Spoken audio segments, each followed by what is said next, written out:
Welcome back to my channel. दोस्तों 2 नवंबर को इतिहास में एक स्वर्णिम दिवस के रूप में मनाया जाएगा, क्योंकि इस दिन एक बड़ी उपलब्धि हासिल हुई और इतनी बड़ी संख्या में शिक्षक सहित सभी को नियुक्ति पत्र वितरण किया गया। यह सिर्फ सरकार के लिए ही नहीं बल्कि उन सभी अभ्यर्थियों के लिए भी एक महापर्व और खुशी का माहौल था, झूमने का माहौल था।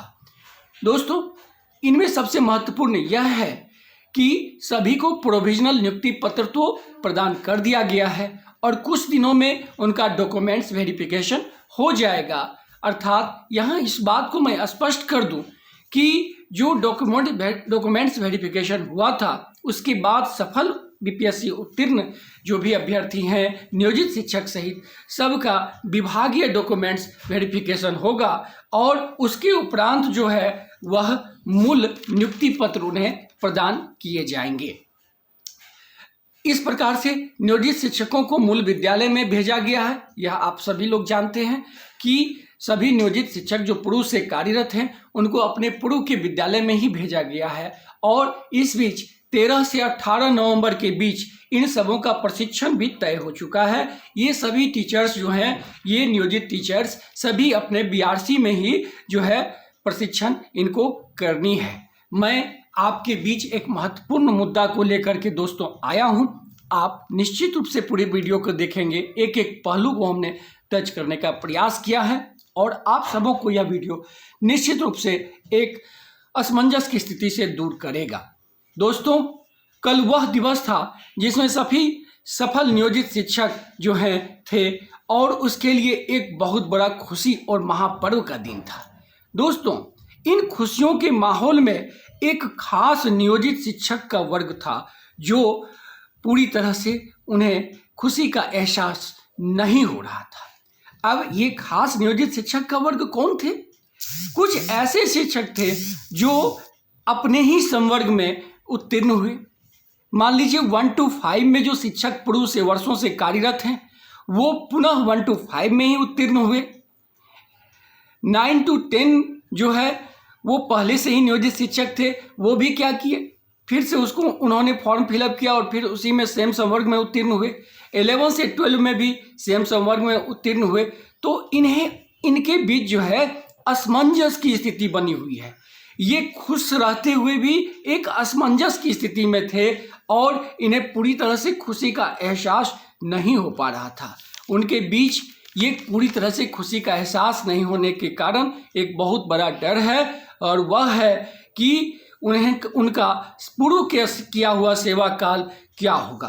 अर्थात मैं यहाँ स्पष्ट कर दूं कि उन्होंने जो पूर्व में सेवा दी है वह सेवा निरंतरता, वेतन संरक्षण इत्यादि का लाभ सरकार देगी या नहीं देगी, क्या होगा नहीं होगा, इसको लेकर के सरकार स्थिति स्पष्ट नहीं की है और इन बातों को लेकर के नियोजित शिक्षक, सफल नियोजित शिक्षक के मन में एक डर सा है कि हम आगे अगर ये ज्वाइन करते हैं तो हमें वह जो पूर्व की कार्यकाल है उसका लाभ मिलेगा या नहीं। क्योंकि सरकार के द्वारा यहाँ स्पष्ट नहीं किया गया है कि आपको पूर्व के लाभ मिलेंगे या नहीं मिलेंगे। हाँ, एक बात तो स्पष्ट है, आपको जो प्रोविजनल नियुक्ति पत्र दिया गया है उसके बैक में आपको लिखा हुआ है कि आप 15 दिनों के अंदर त्याग पत्र देंगे और त्याग पत्र देने के बाद आपको मूल विद्यालय जो होगा या मूल मतलब कि यहाँ पे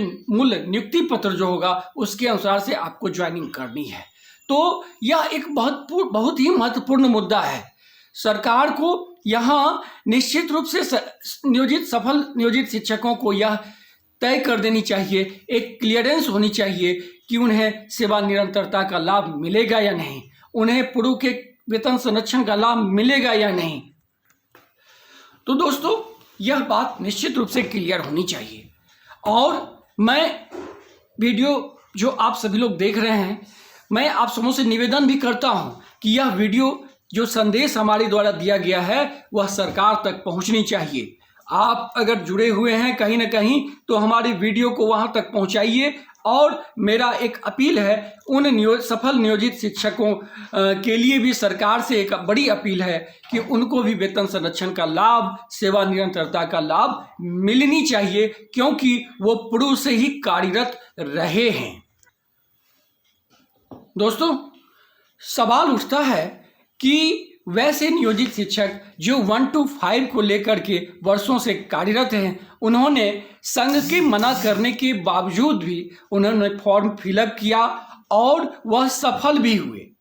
अब 2 नवंबर का जो दिन था, माननीय मुख्यमंत्री के द्वारा यह उद्घोषणा की गई कि 28,000 समथिंग नियोजित शिक्षक जो है वह सफल हुए हैं। उनके द्वारा जो उद्बोधन और उद्घोषणा थी वह कहीं न कहीं सकारात्मक संदेश, जन संदेश का एक संचार वहां पर हो रही थी और बिहार सहित पूरे देश में नियोजित शिक्षक जो पूर्व से कार्यरत हैं उनके प्रति एक नई जनसंचार लोगों के बीच में गया है कि नहीं, नियोजित शिक्षक ऐसा नहीं है कि अयोग्य हैं, नियोजित शिक्षक योग्य हैं, ये बीपीएससी भी उत्तीर्ण कर लिए हैं और अन्य एग्जाम भी ये पहले से ही दे करके आए हैं। तो कहने का मतलब है माननीय मुख्यमंत्री जी के द्वारा जो घोषणा किया जा रहा था वह घोषणा एक पॉजिटिव और सकारात्मक दृष्टिकोण से था।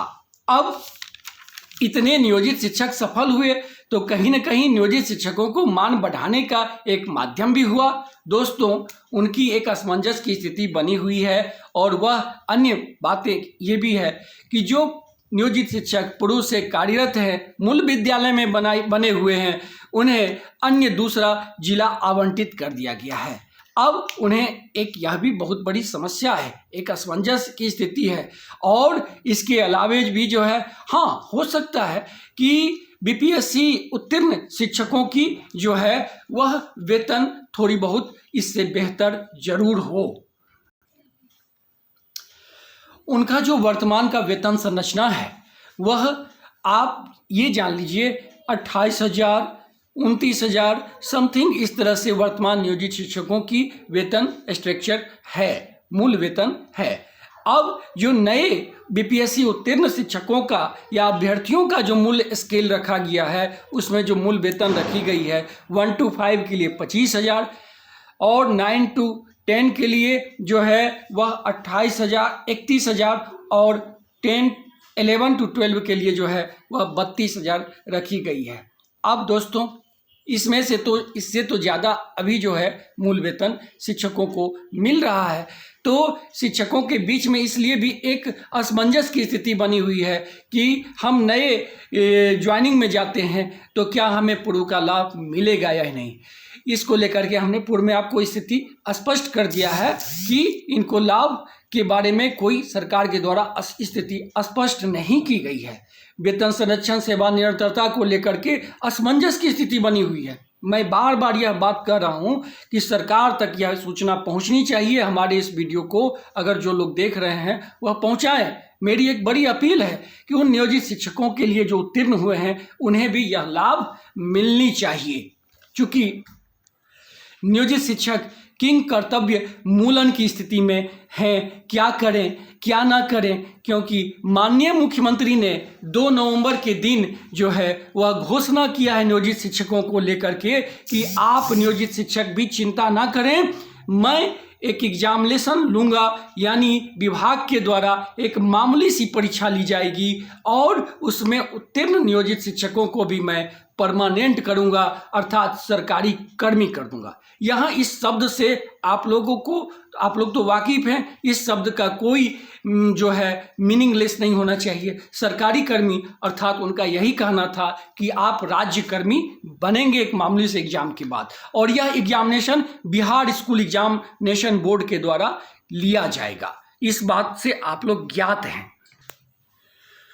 हो सकता है कि बीपीएससी उत्तीर्ण नियोजित शिक्षक की एक बड़ी संख्या नए ज्वाइनिंग नहीं भी करे, क्योंकि उन्हें यह असमंजस की स्थिति जो है वह किंग कर्तव्य मूलन की स्थिति में ला दिया है। और माननीय मुख्यमंत्री के द्वारा जो है उन्होंने घोषणा किया है कि एक एग्जामिनेशन मामूली सी होगी और उसमें सफल सारे नियोजित शिक्षकों को राज्यकर्मी का दर्जा दिया जाएगा। तो इसको लेकर के भी एक बहुत बड़ी समस्या, एक बड़ी किंग कर्तव्य मूलन की स्थिति बनी हुई है। इसलिए जब तक सरकार की तरफ से कुछ क्लियर नहीं हो जाता है, मैं इस मुद्दे को उठाता रहूँगा कि उन शिक्षकों के लिए जो उत्तीर्ण हुए हैं उनके लिए भी सरकार स्थिति स्पष्ट करे।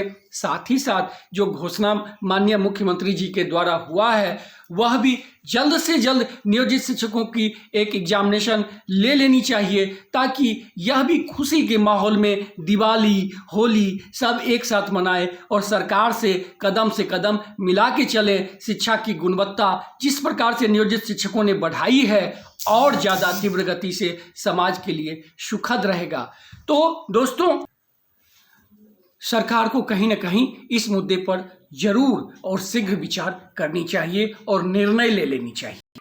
दोस्तों, माननीय मुख्यमंत्री जी के द्वारा जो परीक्षा की बात की गई है वह है सक्षमता परीक्षा। उसको लेकर के अभी सिलेबस आउट नहीं हुआ है।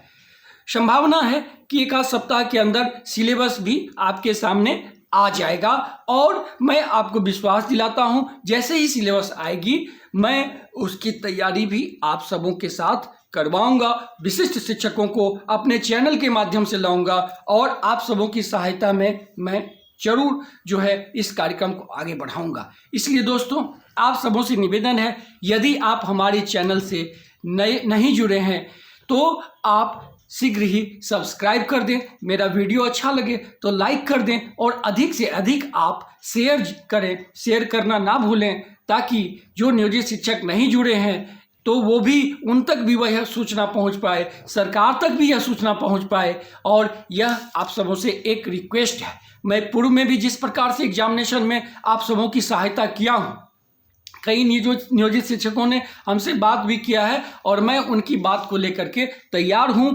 कुछ ही दिनों में मैं सक्षमता परीक्षा को लेकर के सामने आऊंगा। मेरा एक और बात कहना है कि जिन नियोजित शिक्षक जो प्रधान शिक्षक की फॉर्म भर दिए हैं वह घबराए नहीं, प्रधान शिक्षक की तैयारी तो कर ही रहे हैं, साथ ही साथ आप अपने सक्षमता परीक्षा की भी तैयारी करते रहें। जहाँ तक अनुमान व्यक्त है, बीपीएससी का जो पैटर्न है वही आपका पैटर्न सक्षमता परीक्षा में भी रहने की संभावना है। सिलेबस आने पर कॉन्सेप्ट और क्लियर होगा। मैं कुछ दिनों में अपने चैनल के माध्यम से आप सबों के बीच सक्षमता परीक्षा को लेकर के प्रश्न पत्र लाऊंगा, तैयारी करवाऊंगा आप सबों के साथ। इसलिए आप सभी लोग जो है वह जुड़ें और यह शेयर ज़्यादा से ज़्यादा वीडियो को कर दें ताकि सभी शिक्षकों को और लोगों को लाभ मिले। फिर अगले वीडियो में मैं आप सबों के बीच महत्वपूर्ण मुद्दे को लेकर के आऊँगा। तब तक के लिए आपसे विदा लेता हूँ। जय हिंद, जय शिक्षक दोस्तों।